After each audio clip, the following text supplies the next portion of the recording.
My name is Randy Howell, and you're listening to the Faith and Fishing Podcast.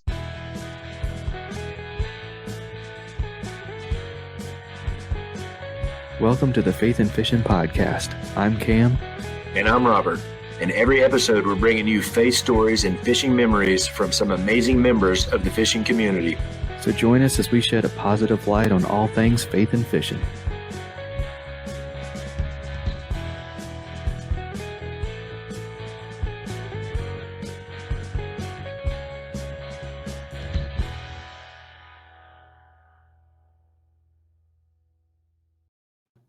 Hey y'all, welcome back to the Faith and Fishing Podcast. I'm Cam. Hey, and I'm Robert. Yeah, man, and we've got a really awesome episode this week. Excited about it. But before we jump into it, just a little bit of housekeeping. So I always like to let y'all know when we hit a milestone with listens. And first off, let me say thank you to all of you who are listening.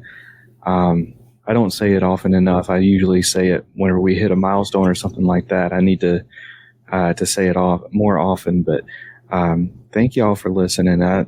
Whether this is the first time you're listening to the show or whether you've heard every episode, it means the world to me that you're listening. And Robert, thank you for everything you've brought. So we are currently sitting at 5,999 listens. So by the time we end this show, we may have hit 6,000 total plays. So y'all know that whenever we hit a milestone like that, we try to do some sort of giveaway. So we are going to be giving away a Faith and Fishing hoodie. So keep an eye on social media to see that giveaway. But yeah, Robert, how you doing, man? Yeah, man, I'm doing good.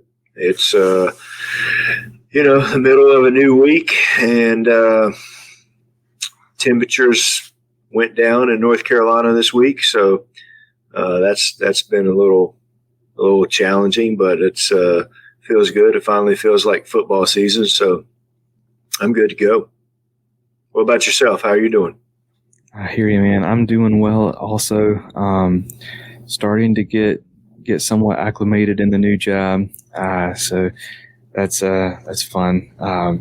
But yeah, man. And speaking of how we're doing, I got an update from one of our previous guests. Excuse me. One of our previous guests, Jay Walton of the Bass Juice. He reached out to me earlier to let me know that whenever he is at rest and short walks, he is off of his oxygen. So he is improving. He is doing well. Big shout out to Jay, and really thankful for everything that's going on in his life in terms of his healing and everything. So really excited about that. That's great news, and hopefully that keeps progressing so he can get off of it altogether. Absolutely. Well, that's all the housekeeping that I've got for this episode. You got anything, man? No, I'm good to go, man. Let's roll with it. Awesome. Well, let's have a word from sponsors, and then we will jump right into getting our guests introduced for this week. A huge selection and crazy fast shipping is already enough to turn heads as an online tackle shop, but Omnia Fishing sets themselves apart with their ambassador program. With Omnia, you can send in fishing reports for your local lakes that recommend baits, structure, tactics, and gear. And when another angler takes your advice and purchases something from your report, you get credit for it to spend at Omnia. The best part means that with Omnia Fishing, you can shop by lake and purchase baits and gear that are proven to work where you're fishing. To get started, go to omniafishing.com and use promo code FNF15 to save 15% on your first order. Atollas, based out of Charleston, South Carolina, is an eyewear accessory and gear company focused on enhancing your time on the water. Their floating sunglass retainers are the most technically advanced around. Over 5 years of engineering, testing, and exhaustive feedback from paddlers, anglers, and watermen have resulted in a patented design in a class of its own. They're incredibly light and comfortable, built for durability, sport a sleek, minimal design, float virtually all brands and models of sunglasses, and they're backed for life. So if you break them, Atollis will replace them. No questions asked. Whether you're fishing, kayaking, or boating, Atollis will save your shades from the dream. Head on over to atollas.co to check out their gear and use promo code faithnfish15. That's faith, the letter N, fish, the number 1, 5 at checkout to save 15% on your order. All right, man. So I will be honest. I'm going to be leaning on you a little bit more than normal this time because you follow the tournament side of things a lot more than I do. But this episode is one that I have a lot of curiosity about because we're going to be talking with I guess he serves as both assistant coach of the bass fishing team and then the head coach of the kayak bass fishing team of Carson-Newman University. If you follow kayak fishing at all, you know Carson-Newman University because they have a couple of major hammers. But yeah, I have a lot of curiosity on this one, man. Yeah, I'm good with, I'm excited about it. And hopefully, I don't know. I like to find out more about it too and find out how this, smaller school pulls some of the best bass fishermen in the college ranks, boat side and kayak side. So I'm excited to hear about it. All right. Well, let's go ahead and find out and get Jacob Frazier in here. Jacob, man, welcome to the show. Thanks for having me out. Absolutely. So to get us started, man, go ahead and introduce yourself to our listeners. Tell us who Jacob Frazier is. So my name obviously is Jacob Frazier. Originally from a small town in southeastern Kentucky. I came here back in 2018 on a fishing scholarship to Carson-Newman University and just never left. I graduated last December with a bachelor's degree in business administration with a marketing emphasis. Now I'm finishing up my master's degree, getting a master's of business administration. And like you all said, I am assistant coaching on our bass boat side, and I am the head coach of our kayaking side. Awesome. So I want to dive in to that a little bit. So as someone who knows next to nothing about college bass fishing, so kind of let our listeners know if we might have somebody on the saltwater side or something like that didn't even know that there was a college fishing team or anything like that. Let us know, like, what's the season look like? Where are you fishing? And what kind of tournaments are y'all fishing? Okay. So I guess you may do both. You may do the boat side and the kayak side. Sure. Yeah. Okay. Okay. We'll start with my main side, the kayak side. It's a lot smaller, a lot easier to keep up with. So we just got done fishing the national championship on Lake Hartwell. We were lucky enough. We got the win in it. Won team of the year. So we brought home 2 brand new Hobie kayaks. But so our season, they haven't released the schedule yet, but last year we started off at Watts Bar Lake here in Tennessee. And their tournaments are structured. It's the angler part of it is very similar to how all other kayaks are. It's all in inches. Your 5 biggest fish, they got to be in 12 inches in length minimum. And that's what's so cool about kayak fishing is, it doesn't have to be lake minimum to keep it. Most lakes around here, at least, it's 15 inches on largemouth. So you can go catch a 12-incher and you can submit it because you're not keeping that fish. So we're the same on that, except for with the team aspect. And they take your top 5 biggest fish from every day out of all your anglers you have there, and that's how they award the team aspect of it. So yeah, we started on Watts Bar. We went to Lake Chattooga in North Carolina. Then we went to Gunnersville, and then we ended up on Hartwell. This coming season, they're wanting to expand it. I think we're going to have 5 tournaments this year and the championship. I could be wrong. It may be 4 in the championship. But boat side it's a lot. We have a head coach, and we actually have a GA, which is a graduate assistant. We will travel starting in January. We will go to Florida for 2 weeks, and we'll go back to Florida again in February, fishing the Harris Chain and Lake Toho. Then March, I can't really keep up with it. I should have brought my calendar with me, but I know we go from Florida. We go to the James River, the Red River. We actually got a Bassmaster College event on our home lake here at Cherokee. We'll travel. We'll go out to Missouri again. Typically by the end of the year, we will have gone from Florida to New York. Yeah. So you're fishing a lot of the lakes that the elites are fishing. And just, and the kayak side too. I think really everybody's just working around each other, and sometimes you're going to end up there the same times. I know a couple of the kayak tournaments, we were at the same place as I think they were mostly local ones, but I want to say that there's a big, I won't ever remember the name of it, but there's a huge Texas bass trail that was on Toledo Bend the same time as the Hobie down there. Bass Champs, that's what it was. Yeah. And that deal pulls like, I don't know, it was a ton of boats. So you had 200 Hobie kayak anglers for the BOS on there. Then you had Bass Champs on there the same weekend. And Toledo Bend is huge. It can handle it, but you pretty much have all those things working around each other and in conjunction. So that's pretty cool that you guys are doing basically.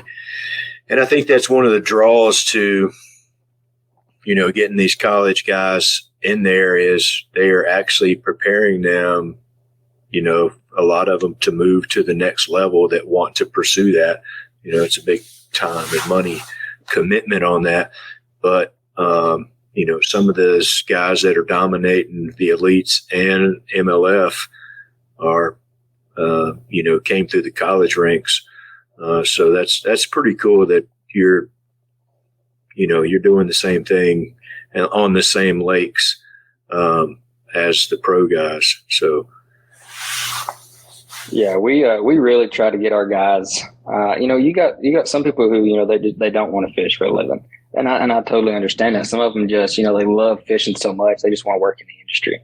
And as coaches, that's really what we try to do. We always, when they get here as freshmen, we sit them down, we have one-on-one meetings with them, and we talk to them, we ask them, what's your, I guess, your goal in 5 years or whatever? Like, what do you want to do when you leave here? If they say professional, then, we always push them. Like, you fishing a lot, you making sure all your equipment's in check, you staying prepared with everything. And, if they're not, then say they just want to be in the industry, then we'll reach out to some of our sponsors and see if we can't get them to go, work, say, the Classic Forum or just any type of expo they have that's remotely close, just to get those guys involved in the industry. So when they become seniors, they're not graduating with a lot of debt from school and wondering what they're going to do to start paying those bills pretty soon. They'll be able to graduate and step right into a full-time position somewhere. Yeah, that's awesome. Absolutely. So how many anglers do you have on your teams? So right now we have, I believe it's 26 on our boat side, and I have 8 on the kayak side, but some of them are crossovers. So I have 5 unique anglers on the kayak side. So we got a total of 31 people here for fishing. Awesome. So I'm sure that this is a question that Robert has too, but I don't want you to have to give away too many trade secrets or anything, but what does the scouting process look like?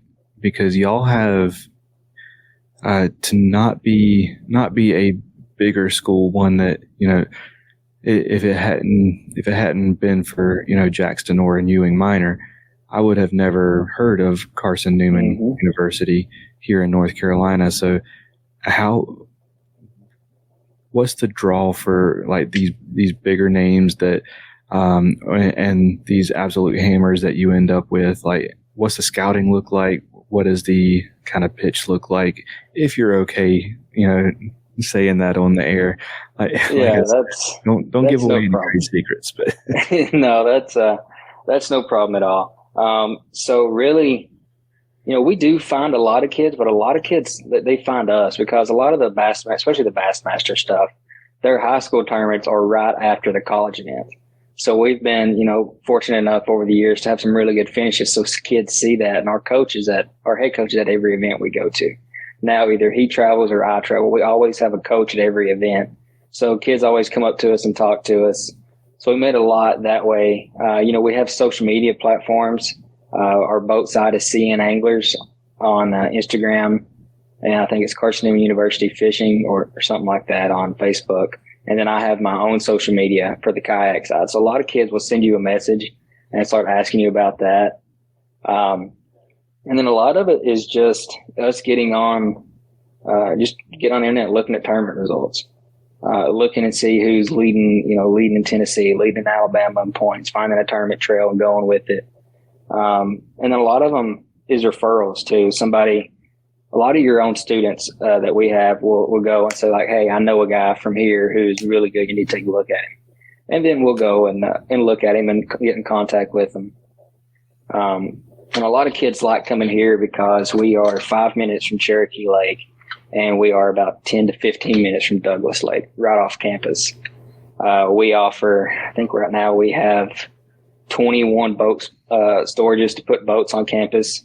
All of those have a security system, power, of course, locking and stuff on the doors. So it's perfectly safe while it's here. Never have to worry about theft. We've never had a single issue. I've been here for 4 years, ever since everything got started, or 5 years now, and we've never had any issues. We excuse people from classes. Our school supports us 110%. So they work really good with the students on missing classes. A lot of the professors, some of it will tell you, they'll push the dates back, and some of them will say, hey, don't even worry about it till you get back. A lot of our stuff is due online. So a lot of times some professors still make you do some of it, but they're fully understanding on that aspect. And big thing that what draws students to us is we have a fully funded travel budget. So when you come here and you want to go to an event, you fill your truck up and your boat up the morning before we leave. And then we roll out. And once we roll out, you don't pay for anything. We pay for all your fuel, all your food. We pay for your housing, your fishing license, your entry fees. We cover everything. And then say you go down there and you win, we don't ask for the money back. You get to keep what you've earned. Then once you roll back in on campus, we fill your truck and boat back up. So, you're not out anything. We do not buy tackle only because everybody has their own stuff that they use. So we don't provide tackle. And besides that, we cover everything. So that's something really appealing. Yeah, we're a private Christian school.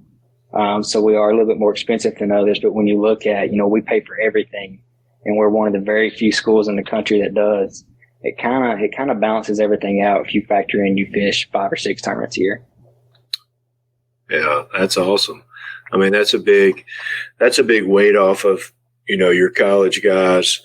Everybody knows when you're in college, you're trying to scrape and get by and do what you got to do. But, if you go somewhere, go to Carson-Newman and all your travel's taken care of. And, sounds like you have nice facilities for storage on your boats. And, that's pretty good deal. No wonder you're drawing some great anglers in there. Yeah, we're very fortunate to have the school. Like I said, the school backs us 100%. We actually just now, that's why I had to pause. We just built another 2-bay boat barn, and this summer we're building another 3-bay. Possibly we get the funds where we need it. We'll have another 3-bay put up this summer or so. So before long, we'll have pushing 30 spots on campus to store your boats. The students can bring their own boats when they come here. That's awesome. All right. So,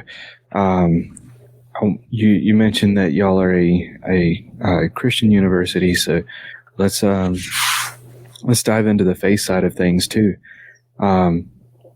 So we'll kind of dive into the faith side of the university, and then what I want to do is shift gears and kind of focus on Jacob a little bit. We've kind of focused on Carson-Newman for a little bit, so let's focus on Jacob after that. So kind of let us know like what.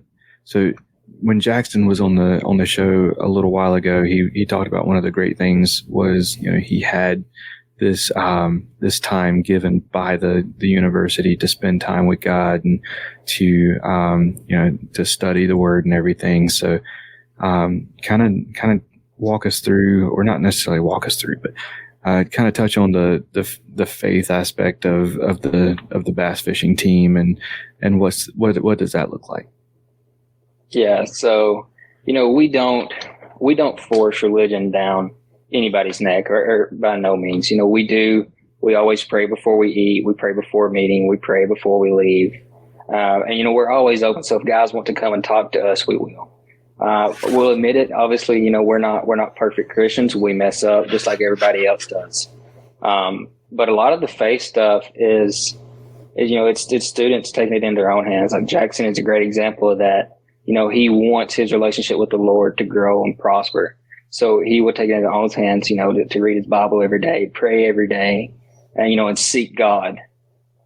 We do have the school, we have what we call chapels that you go to. They're on Tuesdays and sometimes on Thursdays, which is basically a church service. Lasts about an hour. You know, you have worship stuff, then you have somebody come up and do a small sermon. And every student is required to have, I believe it's 70 by the time you graduate. So it's 10 a semester. Then you get your last semester, they let you off because of just how busy you kind of get right before graduation. And then every student is required to take a New Testament and an Old Testament class here on campus. That's cool. Yeah, for sure. So let's dive into your faith story, man. So what is it that you believe in? How did you come to believe that? Oh, man. I don't know. Church has just always been a part of my life. It seems like, growing up, you know, back home, we lived not too far from a church, and it's just always been something that's been a part of my life. I feel like I grew up in a church and stuff. And I know you hear a lot of people growing up in a church and, you know, sometimes they're still not saved, but I feel like, I don't know, it's God's always been a part of my life. I feel like I can't ever remember a time where I was like searching, like where he is. Like he's always been there for me. That's it. We have changed churches a lot, but I don't know. He's just always been there with me through it all. I don't know. I never have this like defined moment. I feel like a lot of people have. It's just he's always been there. It's all I've ever known. It seems like. That's awesome. Yeah. All right, man. So, Robert, I told you I was going to lean heavily on you, and then I kind of took over. So That's okay. I'm going to give you an opportunity to ask any questions or anything like that kind of steer the conversation a little bit and get some of the answers that you might be itching for. Yeah, well, you know, first off, I would say, you know, go into a little bit about the differences in your coaching style and what you do as far as the boat side versus the kayak side. Because that's one thing I think a lot of people would be interested in, because you do have a lot of crossovers from boaters that are now getting into the kayak side. That's how I got. I had a bass boat and was duck hunting out of a kayak and decided to take it fishing one day, and then ended up selling the boat because I'd rather fish out of the kayak. I never thought that I would do that, but I think you're getting a lot of people. So tell us a little bit about the coach, how you coach a little bit differently, boats versus kayaks. Yeah. So, and my story is a lot like yours, and I still have, you know, I got a 21-foot Triton bass boat that I keep down here. But I've starting to get more and more into kayak. Obviously, I feel like it's hard for me to be the coach of that team if I don't do it myself. So I think I've decided I'm going to fish a lot of the BOS events next season and see where that takes me to grow.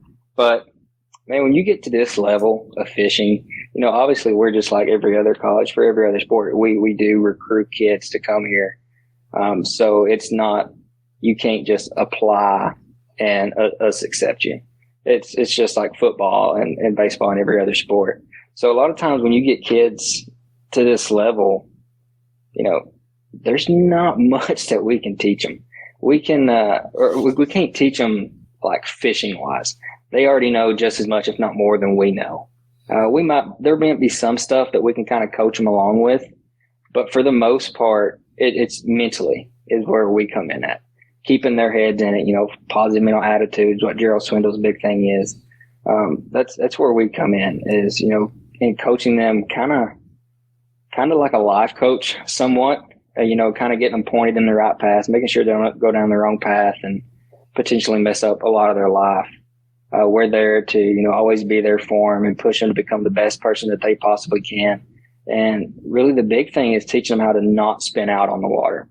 A lot of times, people have a great practice and they go out there, and if they don't bite within the first 15 minutes, they're like, oh, well, it's over.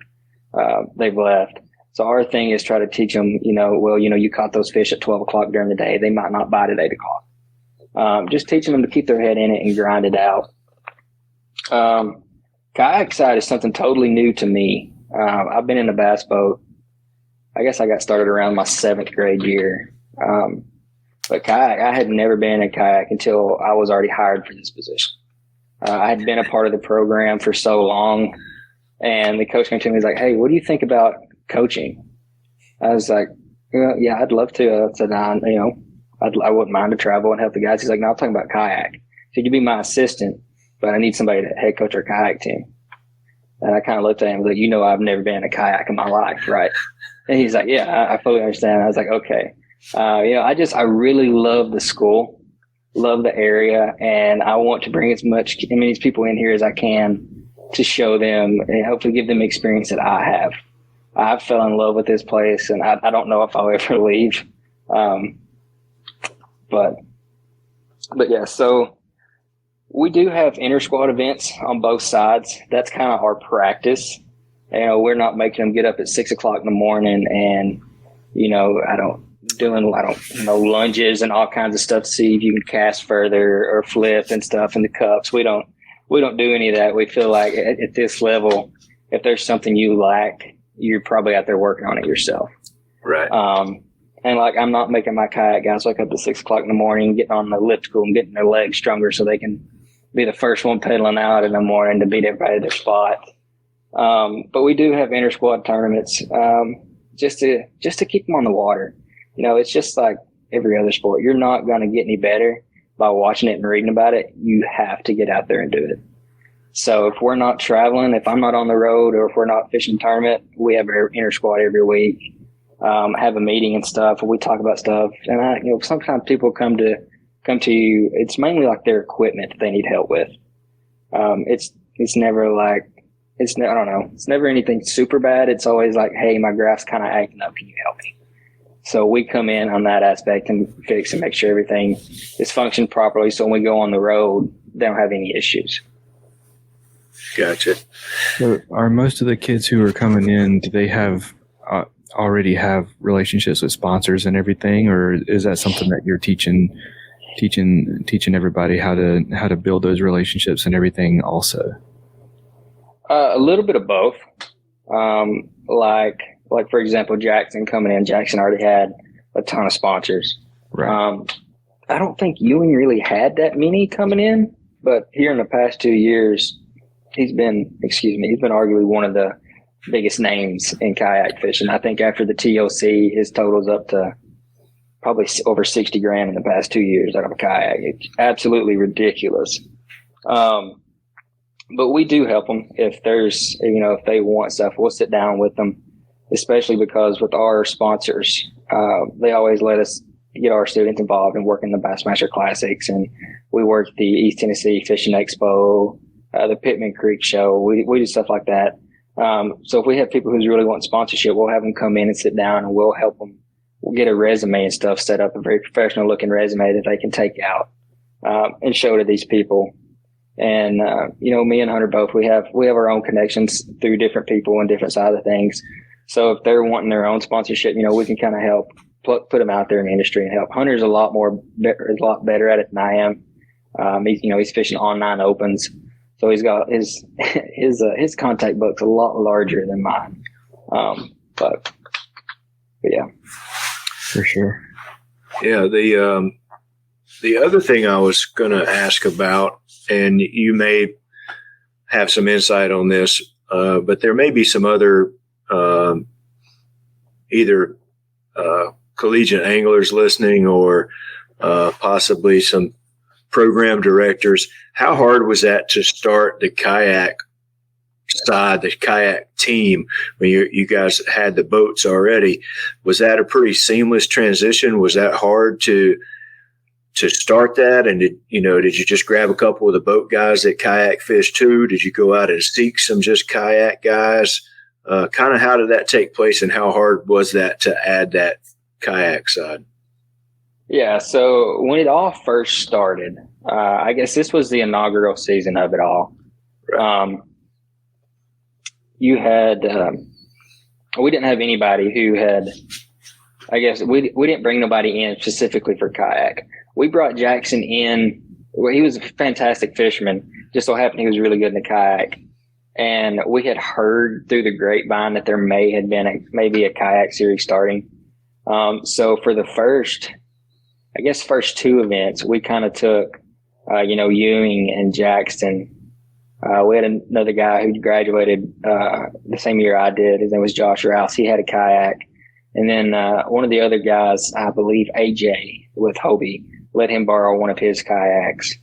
Then the second event, Jamie down at the Dugout Bait and Tackle let a couple people borrow kayaks, and we sent a few more. But when I got hired on, I tried to recruit a full class of freshmen to come in to take over, because we don't really want, besides the people who already have, we don't want anybody else switching back and forth.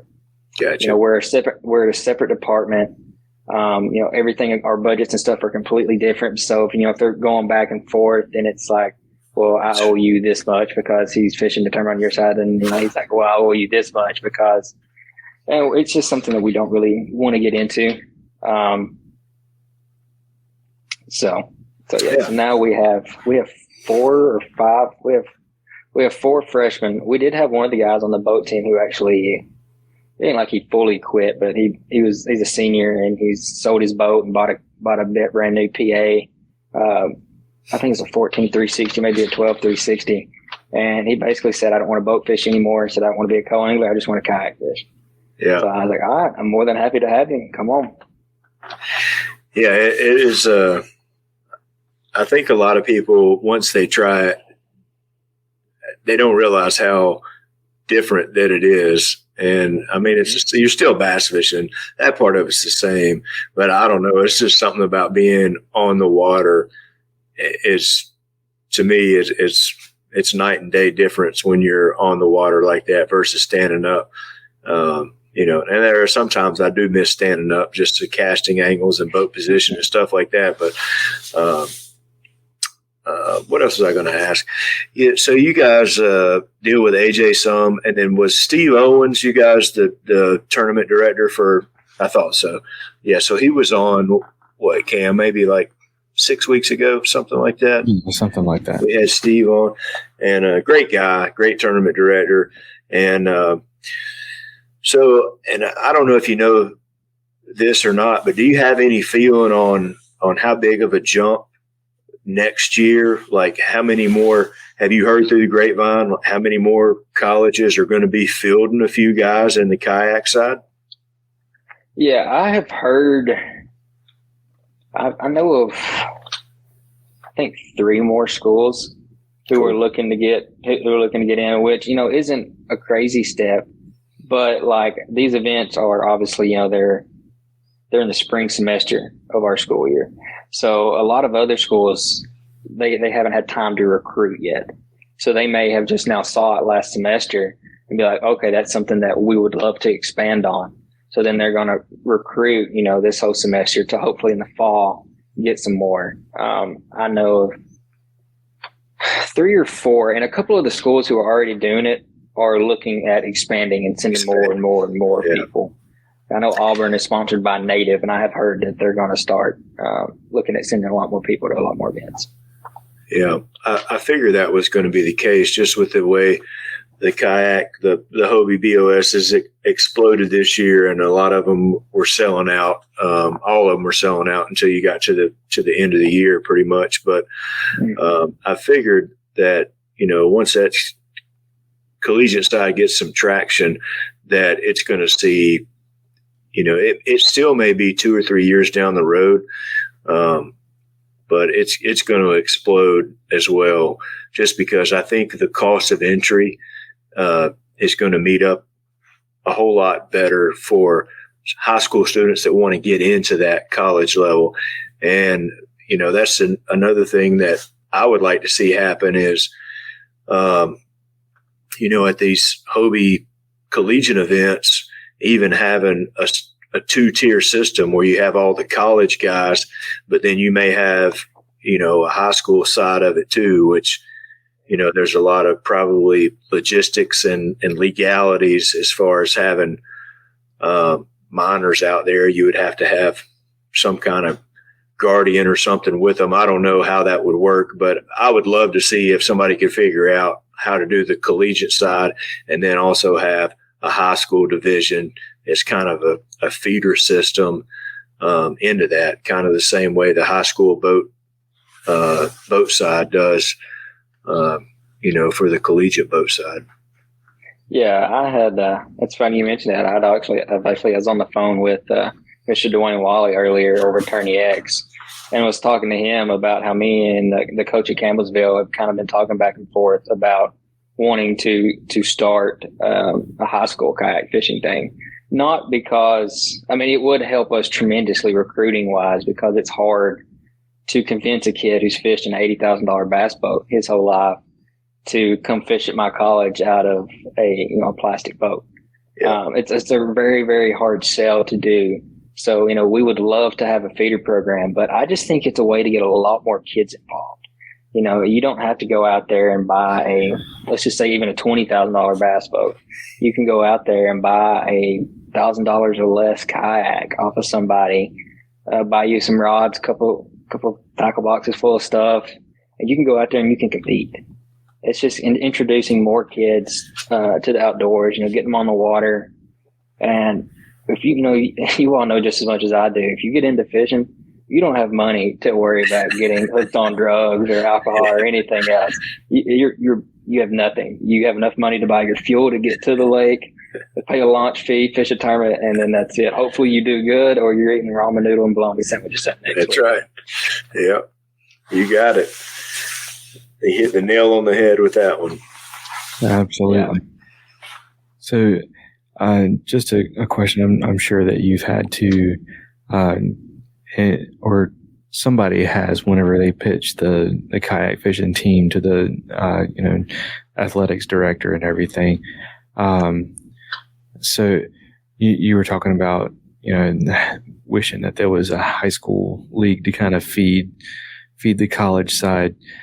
In the kayak, for the kayak team, is there something that you feel that that the college kayak team is feeding, or what's the path for these students once they graduate? Are they what are they aiming towards? Yeah, that's something it's kind of new. So, I guess half of my team was originally, fishing out of a boat, and the other half are just coming in fishing out of a kayak. And a couple of those had fished out of a boat and stuff before in high school a little bit. It's really, I leave it all the way up to them. Whatever they tell me they want to do, I will help them 110%. I will do whatever I can to push them and stuff. But I know, your Jackson, your Ewings, they really want to continue to do this. I'm sure when they get done with school, they're probably going to find a job that will allow them to take off basically half the year, and they're going to fish probably every single BOS event they can every year. Maybe fish some KBF stuff. I don't know if they do. I know Ewing fishes a lot of Tennessee Bass Nation stuff. So I could see them, I know Ewing's made $60,000 in 2 years. I could see him making, around that in 1 year if he didn't have to go, if he didn't have to go to school and he had all the time in the world. Right. So I could see a lot of guys pushing to try to make it professionally fishing, in the kayak world. Yeah, I think that's going to come to fruition in the next few years. There's already some people that are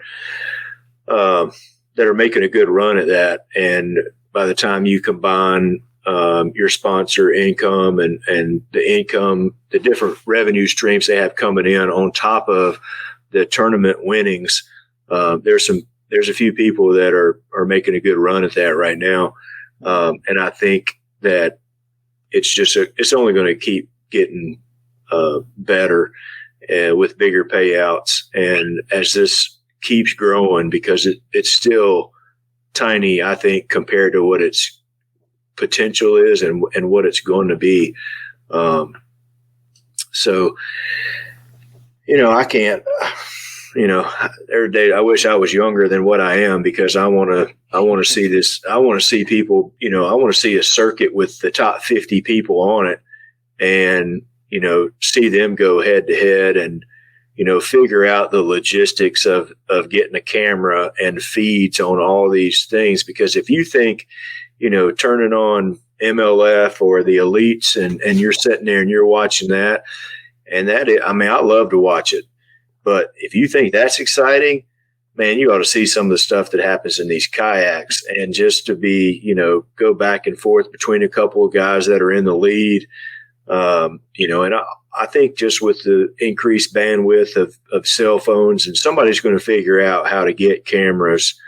You got the KFL that's semi doing that, but still the technology is not where it needs to be to get a quality signal for a lot of these guys. But as that continues to develop, I think that's when that technology gets here, that's when you're really going to see it explode, when you can put that out there live on a feed so people can take that in, and then you get that revenue stream from sponsors wanting to be a part of that. Oh yeah, I 100% agree, and I feel like it's like everything. It's just going to take time. I remember, I guess I started competitively fishing in my 7th grade year. I fished a Bassmaster high school event here on Douglas Lake, and there was about 60 boats in it. Now I don't remember if it was my junior or my senior year. So, 5-6 years later, I fished a tournament on Lake Chickamauga as a Bassmaster event. It was right before they put the cap on it. There was over 450 some boats that had registered for that event.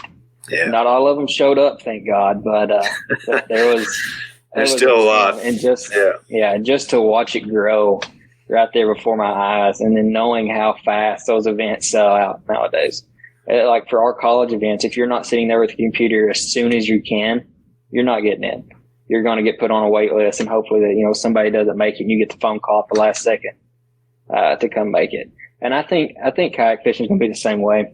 I don't know if it grows as fast, but I think it's 110% going to grow. It's just the money is there, the sponsors are there, and the cool thing is about everybody in there now is it hasn't been. I don't feel like it has been around for so long. So you got all these sponsors flooding the industry, and they don't know where to put the cap. In the bass boat side of things, they may have a couple pros and stuff, and they know as much as they're going to spend, so they're not going to be willing to give a high school or a college angler much. Maybe a small discount, or if that. But in the kayak world, there's not much. So I guess the ceiling is, it's super high right now. It's untapped. So that's something that I'm excited to see all that, and then, see the growth. I don't see why other colleges haven't already jumped on board. I guess it's just new to them, and they just kind of want to see it out. I've heard of a couple of schools who were going to do it, and they kind of backed out because they just wanted to make sure that it was going to last. And I 100% think it's going to last. I don't see how it doesn't. It's, my travel costs are so much smaller than our boat side's travel cost. The kids are still getting to fish, the same amount of tournaments as they would out of a bass boat. And, we've been going to some really, really good lakes too. So we'll see. I'm really excited to see how it's going to grow here in the future. Yeah, I am as well. So a little bit back to you and not the team aspect. You mentioned that you are going to make a run at doing some of these Hobie BOSs next year. So does the schedule match up pretty good? I guess that those don't overlap, or do you have some overlap in some of those? I have some. I'm not going to be able to fish all 9. I believe there's 9 of them. Correct me if I'm wrong. But I know that I can at least fish, I believe, the first 3. It's kind of going to suck because I believe it's Santee is on the tournament that's at Cherokee. So the one right here at our home campus that I'm sure Bassmaster will bring the meeting right on campus, I will probably be down there in South Carolina on Santee. But yeah, I think I can definitely fish those. Don't know if I'll get to fish the Kentucky Lake one. I'll definitely try to make the Cayuga just because I feel like that's just going to be a blast. I've never been there. I fished Saginaw Bay once. Besides that, I've never fished north of Kentucky.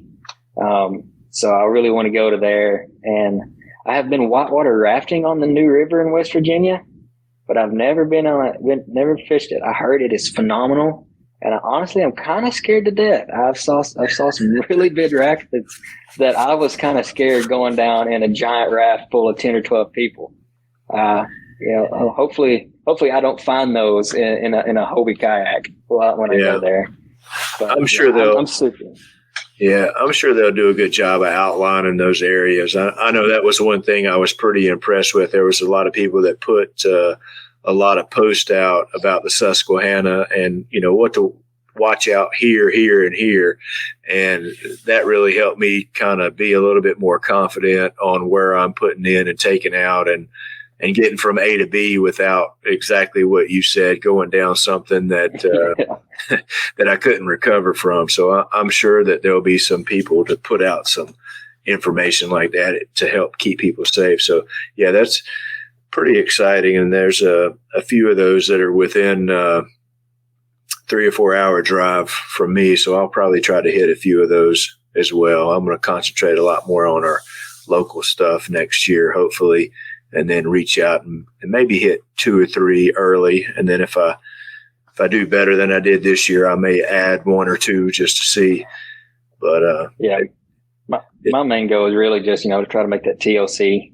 And I know, it's been it's your 3 best in points. So I'm probably going to fish the first 3, see how it is, and maybe fish 4 or 5 and go from there. Yeah. Yeah. It'll be interesting. And that's one what you mentioned earlier about sitting there when the clock strikes 12 o'clock.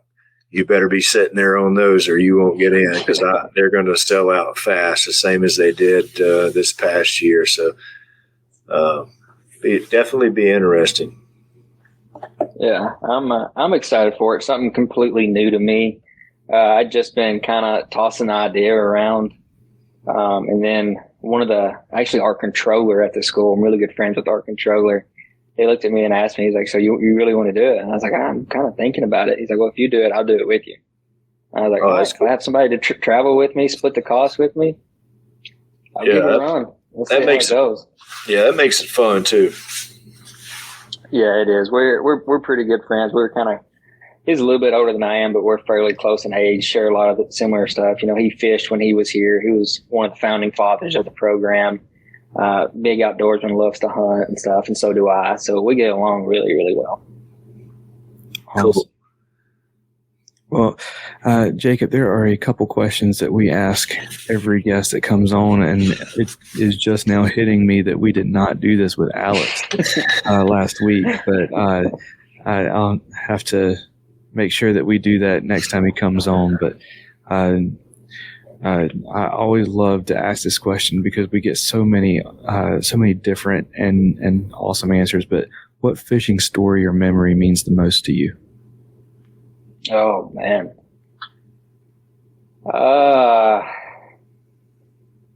It'll probably have to be my grandfather. He got me into fishing. I think he had a Zebco 33 in my hand, I think, before I could even walk. My grandparents used to have a houseboat on Norris, and I got a lot of childhood memories of going over to the houseboat, and that's where I really started learning to fish. We bluegill fish, and he loved to crappie fish. So we did that. Unfortunately, we lost him to a heart attack back in 2005. But my dad really stepped in, started taking me a lot. We got into crappie fishing. We bought a used boat as an older model crappie master boat just to kind of get me out there and stuff.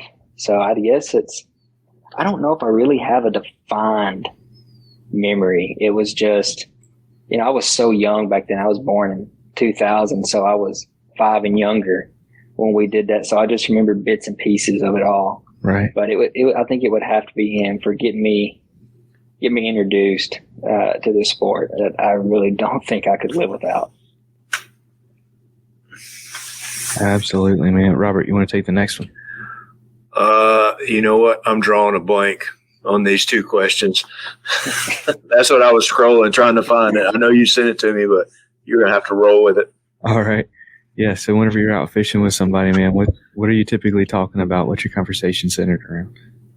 Oh, my goodness. It is a little here, there, and everywhere, I feel like, on the boat. I got some people that we get out there and we joke and goof off a lot, and some people, we're pretty serious and in the zone. I feel like it's always typically somewhat fishing related. And there's a lot of times that, it's not even close to being fishing related, but, typically we're always fishing related, kind of bouncing ideas off each other. Like, what do you think about this? What do you think about that? Yeah, there's a lot of random conversations that are had on my boat a lot of times. Absolutely. Well, we're going to jump into the What's Your Favorite segment. I warned you about this before we started, but we do it with every guest, and we are going to do that right after this. Savior Outdoors gives me confidence that no matter what happens, what I take on the water is coming back home with me. With retrieval devices for fishing rods, bow fishing bows, action cams, and even one that can be attached to your other gear, they've got your whole arsenal covered. When one of these devices goes in the drink, it releases a float attached to your gear by 60 feet of line so you can get it back, and the pressure-sensitive filter means that you don't have to worry about raining or dips in the water while landing a fish.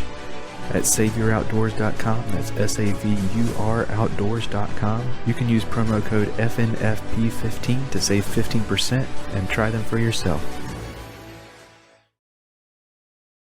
With 30 years of experience of handcrafting lures under his belt, Mr. B of Mr. B Lure Company is making high-quality spinnerbaits, buzzbaits, jigs, underspins, swim blades, and more right here in the U.S.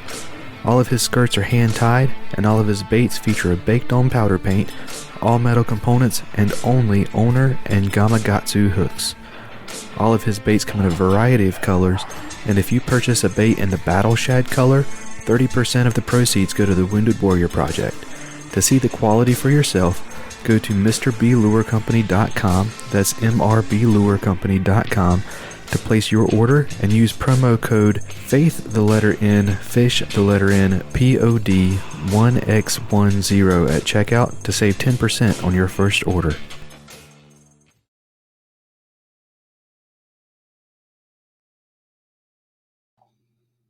All right, Robert, you want to get us kicked off? Yep. So what's your favorite? The first one is, what's your favorite scripture?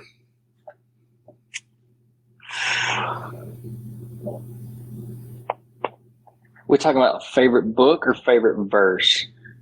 You can do either. Probably more people will do favorite verse, but if you want to go with book, you can do that as well. I'm going to go with, I'm just going to go with the book of Proverbs. Yeah. Yeah, I'm gonna go Proverbs. Awesome. What about a particular story from the Bible? Is there one of those that's your favorite? I don't know if I really have a favorite story.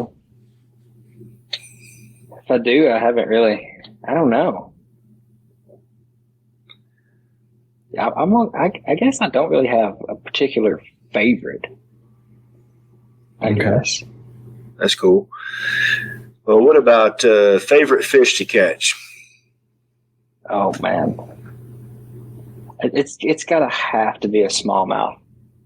I love catching a Coosa River spot. I feel like they probably fight a little bit harder, but I think I'm gonna have to go with smallmouth. I have a love-hate relationship with them a lot of times, but I love those. I love those brown fish, man. Absolutely. Well, what about your favorite fish to fish for?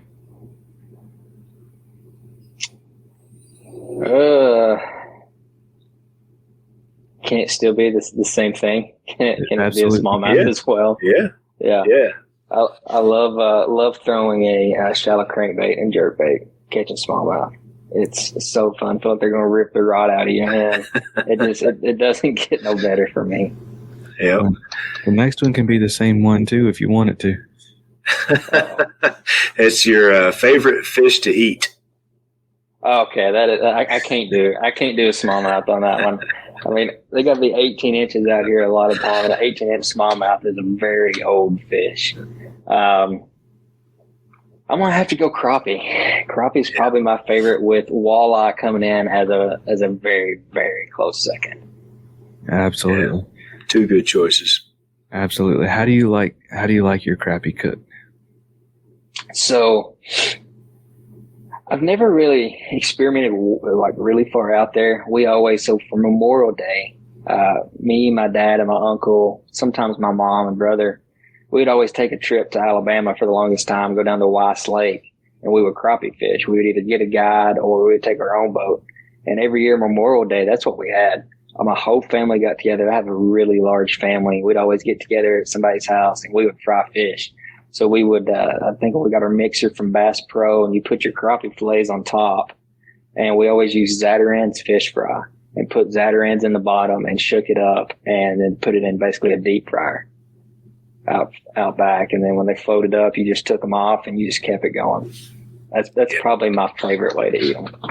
Awesome. Well, now that we are all hungry, what is your favorite fishing snack? Oh, I don't eat a ton. If I'm like fun fishing, I will. But if I'm tournament fishing, I don't hardly ever eat. But I'm gonna have to go with. Oh,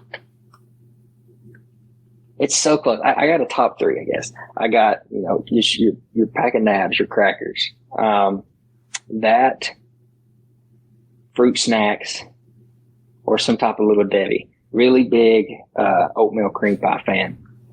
Or a chocolate gel. Love a chocolate gel with that strawberry on the inside. Yep. Okay. Little Debbie for the win. Love it. Absolutely. Love some Little Debbie's. Yep. All right. So go ahead. I want to break down this number 2 real quick because this is a polarizing topic for anybody who's a fruit snacks fan. What brand of fruit snacks are you eating? I'm eating Welch's. Welch's. Okay. Yes. I'm a Mott's man myself. Mott's man. I mainly buy mine at the dollar store, and that's really what I find. I walk in, see the big box, I'm like, that's the one. That and Slim Jims. Grab them both, going to the lake. All of my new coworkers are fanatics over the Welch's, so we have big boxes of Welch's fruit snacks all the time. But for me, it has less to do with the taste, because I mean, fruit snacks are going to taste like fruit snacks, but yeah, everyone doesn't taste the same texture to me. So. Yeah, and it's crazy because you're gonna think I'm really weird, but I don't like fruit. I haven't had any fruit that I like. I can eat a little bit of watermelon and I can eat a couple grapes, but I love fruit snacks. It's probably just the sugar, and it's probably why I'm a little bit larger than most people. But yeah. All right. So favorite body of water to fish? Wow. I'm a little biased. I love Cherokee Lake. It's kind of, when I really got big into bass fishing, this is where I spent the most of my time. It's probably definitely not the best lake, but I love it. I think it has its moments. It's probably between here and when we went to Saginaw Bay. I think you could have threw anything you wanted to in the water and you was going to catch them. And bull shows in Arkansas. That one is fantastic too. Awesome. But I guess I'm gonna have to go Cherokee at number 1 on that one. Absolutely. All right. So you might have hinted at it earlier, but what is your favorite lure to throw? Man, I got list. I'm gonna have to go favorite being a shallow crankbait. Can I go that broad, or does it have to be like a DT6? No, shallow crankbait's good. Shallow crank is awesome. Are you? Yeah. Do you prefer a round bill or a square bill? I'm a round bill. Typically, I'll go to the two main baits. I throw a DT6 or I throw a rock crawler, a Spro rock crawler. I really don't have any in between. Every now and then I'll throw a Little John or a Little John ND. But typically it's a DT6 or DT8. It's a DT family or a rock crawler. And I love grinding the bill. This is how you know that we're from different parts of the country, because you just called a DT6 a shallow diving crankbait. Oh, yeah. To me, that's a medium. Yeah. Oh, wow. What's a rock crawler then? Is that still medium category, or are we getting in a deeper category there? Yeah, rock crawler. A rock crawler will pretty much that'll dig a trench in most of our lakes. Wow, that's insane. Yep. So the last of it is, what's your favorite time of year to fish? Oh, it's got to be the spring, hands down. Ooh, I really love the winter too. It's cold. Nobody wants to be out there. A lot of times I don't want to be out there, but there I am, and I have had the best days of my life. I've been lucky and blessed to catch 20 pounds on Cherokee twice, which everywhere else in the country is probably not much, but for Cherokee, that's a really, really good bag. And both of them have been in the wintertime, probably the coldest days that I ever remember fishing, wind howling, and I was the only boat on the lake both times. I never saw another soul. So I'm probably going to go winter, because I feel like spring, it's just good everywhere. Winter, I feel like it's like a special breed of people really like it. Yeah, that's the sleeper season. People are hunting or duck hunting or deer hunting, and then you got some guys out there still cranking and throwing some spoons and different stuff like that. I love it whenever football season starts, because I can go on a Sunday and Sunday afternoon and no boats are on the water. Nobody. Yeah. Love throwing a big swim bait this time of year, or well, not this time of year, but a little bit later too. Like your big glide baits and stuff like that. Going out there knowing that I'm not going to get many bites. Probably really fishing for 2 to 3 bites a day, but the ones I get are going to be the big ones. Yeah. And I'm perfectly fine with that. I love going out there and doing that, especially around timber. Awesome. Well, we're going to start wrapping things up, man. If you will, let us know, what do you have coming up for you? What's coming down the pipe for you and for Carson-Newman? So coming down the pipe for us is, I don't know if you all have seen this, but Jackson Orr is actually having a benefit tournament for a charity. Honestly, I'm not 100% sure on what charity it is, but it's only like $20 to register. Tournament is Fridays. I think it's Friday, Saturday, Sunday, or might be just Friday, Saturday. You can find that by getting on his Facebook page. So that's coming up for him. As for colleges, as for our kayak team, I'm actually hosting a tournament on Del Hollow on December the 10th. We call it Battle at the Hollow. Last year it was just us versus Campbellsville University. Hoping to get a couple more teams out this year to it. And then we're kind of done for a while. Our boat side, we have our last fall trail event this weekend that we host. Then we have a tournament called the Brandon Card December. We have one on Lake Russell in December, and then we're done until January. We're loading up and headed to Florida. Everybody's going to be freezing cold here in East Tennessee, and we're going to be sitting down there in flip-flops and shorts, enjoying it. Awesome. So, yeah, about Jackson's tournament. I think it's the top 6. We'll get to choose the charity that their portion of the winnings goes to. And then so that this episode will air after the tournament, but those winners will get a chance to come on this show to kind of talk about their charities and make sure that they can get some sort of exposure and everything. Not that this is a huge platform or anything, but it can get the word out there a little bit, maybe get some sort of exposure. But yeah, if all goes according to plan, I will be able to fish one day of the tournament. So so I'm going to do my best to put up some numbers, but we are currently sitting at 68 anglers. So that's awesome. That was this time last week it was 32. So that is awesome. able to get it up there, a little bit. But yeah, man, I wanted to give you an open floor to shout out any sponsors and supporters. Anybody you want to say thank you to, the floor is yours. Yeah, I guess obviously first and foremost, I can't thank the good Lord above enough for putting all these opportunities in my life. I don't know if it's what I'm supposed to do for the rest of my life. I pray about it every day, but I'm so thankful to be here, at least for now. Secondly, thanks to school for everything they do for us. Carson-Newman has been fantastic on both sides, and even as my employer. I was just at a wiffle ball game with all the staff members of the team. So that's really cool that I get the opportunity to do that. Huge thank you to Jamie Koza at the Dugout Bait and Tackle. He bends over backwards for us. I could never thank him enough for all that he does for us and all that he's taught me so far. Big thank you to Dakota Lithium. They've been a huge support to us, getting us powered up really nice this season. Dwayne Wally at Turn X, he's helping me a lot along the way. He's kind of helping answer a lot of my questions, helping me with this tournament I'm about to run. Both sides I could go for a long time. A big one is visit Jefferson County here in beautiful Jefferson County, Tennessee. We got Douglas Lake, Cherokee Lake. You're not far from Pigeon Forge, Gatlinburg area.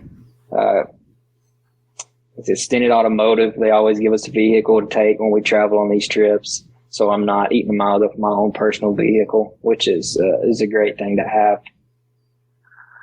I'm trying to think if I'm forgetting anybody. I'm sure I am. I know we have a lot of people on our jerseys, but I think that's the big one.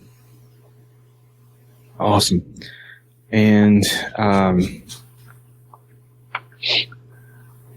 social media, where do we tell listeners where to find you if they want to follow you, want to follow the school?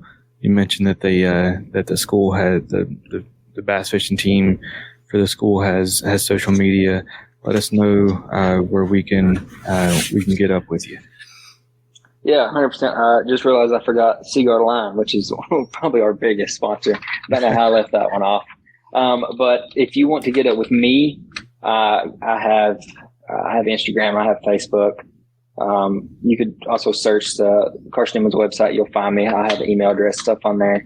My Instagram is Jacob Frazier Fishing. My Facebook is, just my name. Our boat team, our Instagram is Seeing Anglers.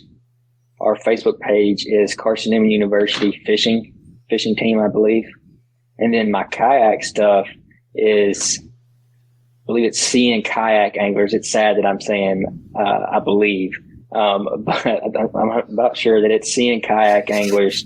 Our Facebook is Carson-Newman University Kayak Fishing Team. Awesome.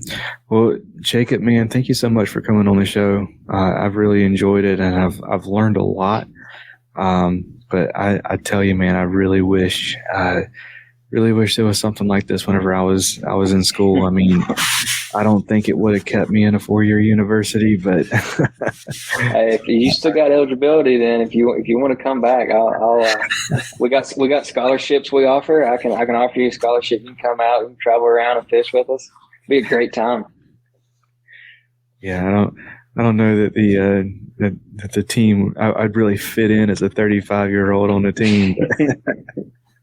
It'd be fun. But yeah, brother, thank you so much for coming on the show. Like I said, enjoyed it, and wish you all the best, man. Yeah, it's I awesome. appreciate it. Thanks for having me out, guys. I've had a blast. Anytime y'all have any questions, feel free to reach out to me. Be glad to do anything that I can for you all in any way, shape, form, or fashion. Awesome. Sounds good, man. Whether you're a Ned Rig vet or a finesse fishing noob like me, Jade's Jigs is your source for high-quality finesse jigs that raise the bar by being lead-free. Using a tin bismuth alloy not only makes Jade's Jigs eco-friendly, it also makes the jig lighter so you get the same profile with less weight for the fish to feel. Check out jadesjigs.com. That's JADESJIGS.com to see their full lineup of jigs, styles, and colors. And since you're a Faith and Fishing listener, you can save 10% on your order by using promo code FNF10 at checkout.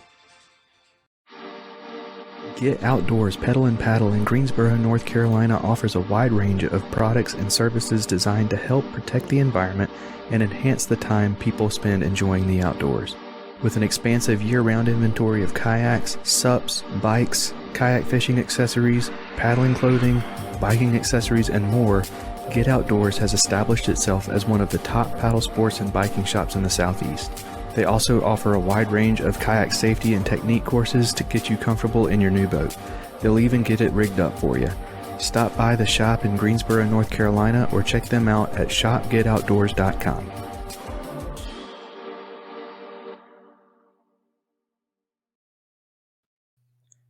Another huge thank you to Jacob for coming on the show, sharing his story with us, and getting us educated on Carson-Newman University's bass fishing teams. If you want to learn more about Carson-Newman and about Jacob, I'll leave his links in the show notes. Robert, man, your thoughts on this one, brother? Yeah, man, I thought that was an awesome show. Learned a lot about, Carson-Newman and kind of their programs, boat side and kayak side. It's pretty cool to hear, this first year getting the kayak side started. They're able to pull, obviously two of the top anglers, kayak side. We're already fishing there in the boats. And then, I'm sure that helped them decide to go ahead and get that kayak side started. And, pretty cool to hear Jacob talk about, making the switch over, from being mainly all boats to getting ready to fish some of the Hobie BOSs next year. So, cool show and great to learn about Carson-Newman and their fishing programs. Absolutely, man. Well, y'all, that's going to do it for this one. It's been a fun one, been a little bit on the long side, but not too bad. Yeah, so that's going to do it for this one. Y'all take care and God bless. See you.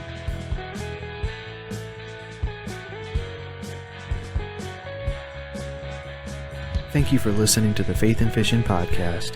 Faith and Fishing is produced and hosted by me, Cam Steele, and is sponsored by Jade's Jigs, Get Outdoors Pedal and Paddle, Save Your Outdoors, Atollas, and Mr. B Lure Company.